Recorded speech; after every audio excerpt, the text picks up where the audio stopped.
Ya, yang paling menarik ketika saya riset tentang gejala COVID-nya, dari mulai imun menurun, pernapasan terganggu, ya mulai macam-macam lah segala gejala COVID yang Anda lebih tahu di dalamnya, saya cari dalam narasi hadis-hadis Nabi, dan Masya Allah, Alhamdulillah, ditemukanlah satu herbal, saya sebut herbal, yang mencakup semua gejala tadi. Dan itu, dunia internasional pun belum masuk ke situ. Belum ada kesadaran itu gitu. Ya, saya cek kemudian, di Indonesia nggak ditemukan materinya. Ini hanya ada di 2 tempat di dunia. Kalau ditanya sikap apa yang mesti dibangun saat pandemi ini, maka sebagai seorang muslim, dari aspek ibadah, sikap yang mesti dia bangun adalah penguatan sisi spiritualnya. Ya, nanti di sini saya turunkan ada beberapa ayat di bagian ini, yang memberi petunjuk langsung kepada kita. Jadi kalau nanti ada yang terkena COVID-nya misalnya, itu nanti mohon izin Prof, ada langsung zikirnya dibimbing oleh Al-Quran. Ya, misal zikir yang standar Quran surah ke-26 ayat 80, zikirnya Nabi Ibrahim tuh. Wa idza maridtu fahuwa yashfin. Harus optimis. Kalau saya sakit pasti disembuhkan. Itu indah sekali di Quran itu. Jadi kalau Anda sakit pun mesti optimis sembuh. Ya, justru yang diajarkan tuh sikap optimisme. Saya selalu klaim ke teman-teman media, Anda tuh gimana sih? 90% lebih sekarang berita tuh jelek semua. Kenapa nggak ditampilkan yang baik-baiknya? Ini sembuh begini, ini kekuatan begini. Itu kan motivasi gitu. Sekarang kita lihat setiap berita tuh A sampai B. Saya dari bangun tidur itu, ya setelah sholat, ngaji, macam-macam, saya jejerkan berita luar dengan dalam negeri. Itu beritanya 90% ke atas, jelek semua. Ini membuat manusia itu nggak semangat gitu. Ini mungkin frame yang kita mesti bangun. Mohon izin saya selesaikan sebentar. Nanti ada zikir yang standar, ada zikir Nabi Ayub. Ya, kalau orang sudah mulai vonis dokternya ini sulit, ventilator sudah dipasang, sesak macam-macam. Ini luar biasa ini ya. Nanti ada zikir Nabi Ayub di Quran surah ke-21 misalnya, ayat 83 sampai dengan 84 yang divonis oleh orang nggak mungkin sembuh ternyata sembuh. Sekali lagi, optimisme yang dibangun, inna ma'al usri yusra, ini pasti selesai, bahasa psikologinya. La yukallifullahu nafsan illa wus'aha, nggak mungkin saya diuji kecuali saya mampu mengatasi itu semua. Itu kalimat-kalimat positif dalam psikologi yang bisa membuat imun kita semakin naik.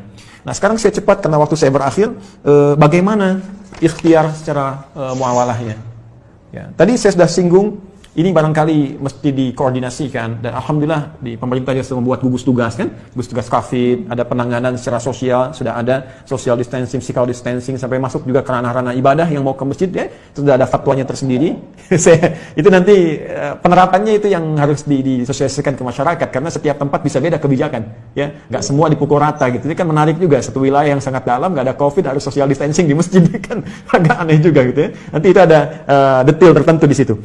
Saya ingin masuk kepada langkah yang sangat menarik. Prof ini juga herbal, mungkin teman-teman yang lain di kesehatan juga. Tapi saya nggak bisa buka ini ya, spesies genusnya saya ingin buka dulu sebentar. Tapi saya challenge. Ya, Bu Rektor, saya challenge ya nanti tim terbaik dari Unhas. Kalau mau silahkan ke Bekasi, saya tunjukkan. Karena saya sudah uji ini 6 bulan dan Alhamdulillah 100% manfaatnya. Saya sudah zoom dengan 9 direktur rumah sakit, dengan pakar-pakar juga, dan kita support juga kepada bahkan beberapa kolega yang terkena COVID juga. Saya tidak katakan obat ya, karena obat harus ada uji klinis.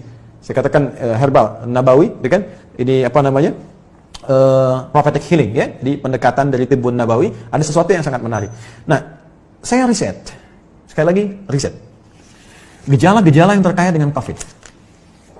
Dari hasil tadi, dari yang, mohon maaf teman-teman sekalian, ada yang dari Tiongkok tadi, dari beberapa negara yang disampaikan datanya oleh 4 ya, filenya datang ke saya, dan ini hasil riset bukan sembarangan.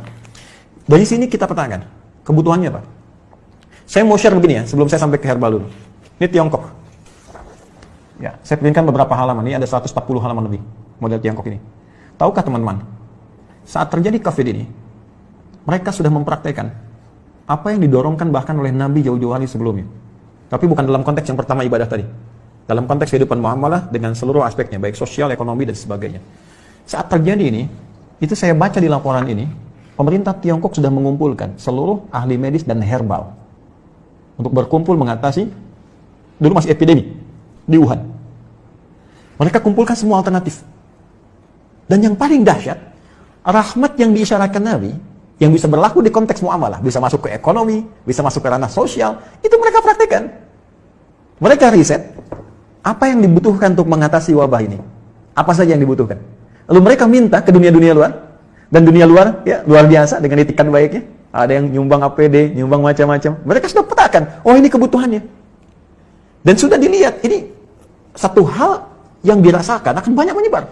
Karena dalam skala global, termasuk khususnya dalam politik global, ini kan isunya luas dengan 3 tipe itu, kan? Ada yang versi Amerika, versi Israel, ada yang versi Cina-nya, kan?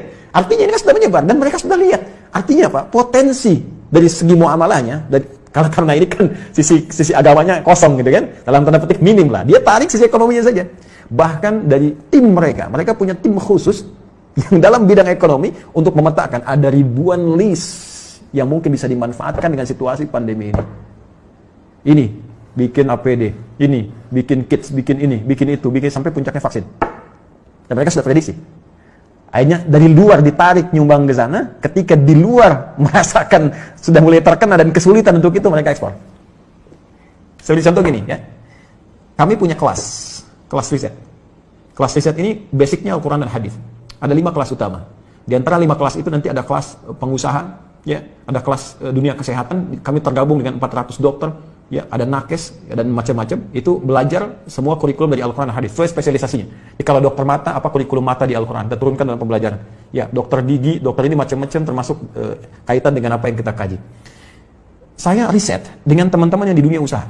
Ini akan ada kebutuhan APD, masker dan sebagainya. Sampai kami buat standar yang nanti akan ditetapkan oleh pemerintah. Ini standar APD. APD yang tersebar di Indonesia itu pionir pertama yang riset di antara kami. Ya, ini yang versi pemerintah untuk distandarkan. Ya, face shield. Kita buat face shield, masker. Tahu nggak teman-teman, Prof? Kita buat face shield untuk bantu masyarakat awal-awal. Bahkan kita gratiskan. Kemudian setelah itu kita ambil bahan baku harga sekian. Dari bahan baku 25.000 baru akan disupportkan ke masyarakat. Sudah ada di salah satu toko, saya nggak sebut nama, yang ngambil dari Tiongkok 60.000 dijualnya dan sudah lolos dengan semua ujinya.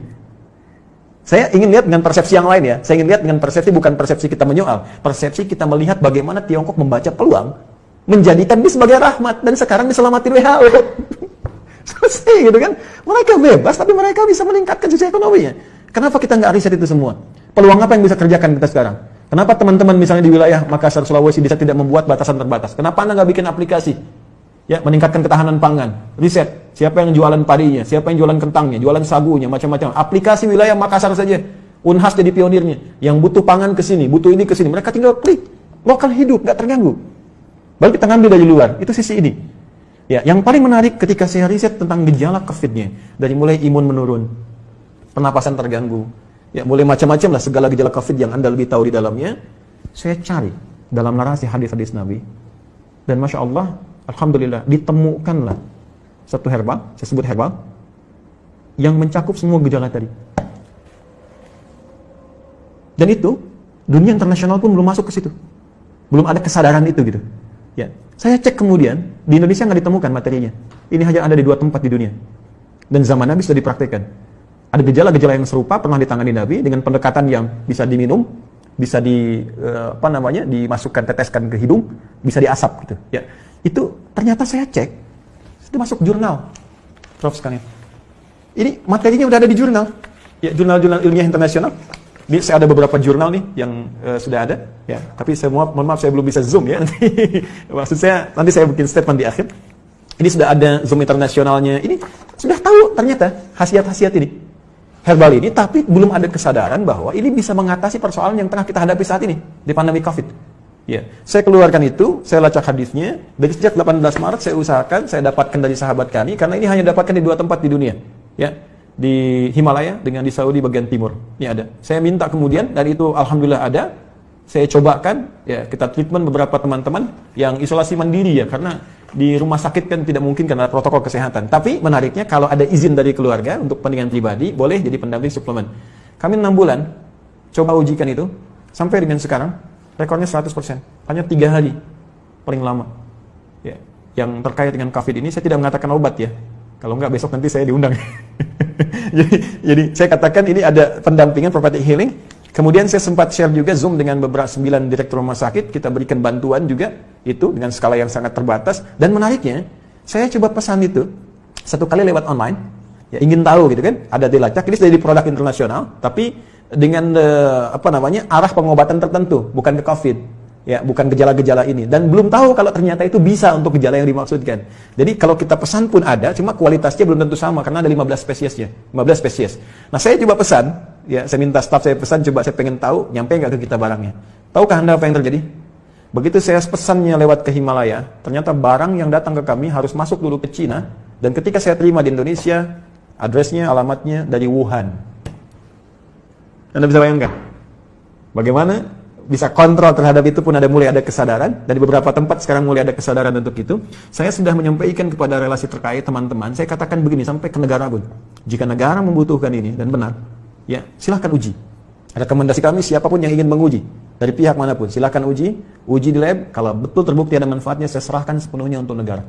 Saya tidak akan mengambil apapun dari ini dengan kecintaan kami kepada Indonesia. Hanya saya ingin satu saja, sebutkan referensinya bahwa ini dari hadis Nabi. Itu saja. Ya, jadi saya juga challenge teman-teman yang di Unhas, nanti boleh timnya main ke sini, Anda boleh analisis, saya serahkan nanti jurnal-jurnalnya, dipelajari dan sebagainya, hadis-hadisnya, tapi infonya kami sudah 6 bulan melakukan treatment dengan pendekatan prophetic healing ini, dan hatinya 100% sampai dengan hari ini. Alhamdulillah, termasuk kemarin yang di media-media yang diinfokan kolega-kolega pejabat-pejabat, ada yang kami support itu, dan mereka menginfokan juga sangat luar biasa. Ini bisa juga untuk diabetes, bisa. Kemudian kemarin ada yang kompleks antara diabetes dengan liver, dia menggunakan medis, ya medis belum ada pengaruh, mungkin belum cocok saja, mohon izin, ya.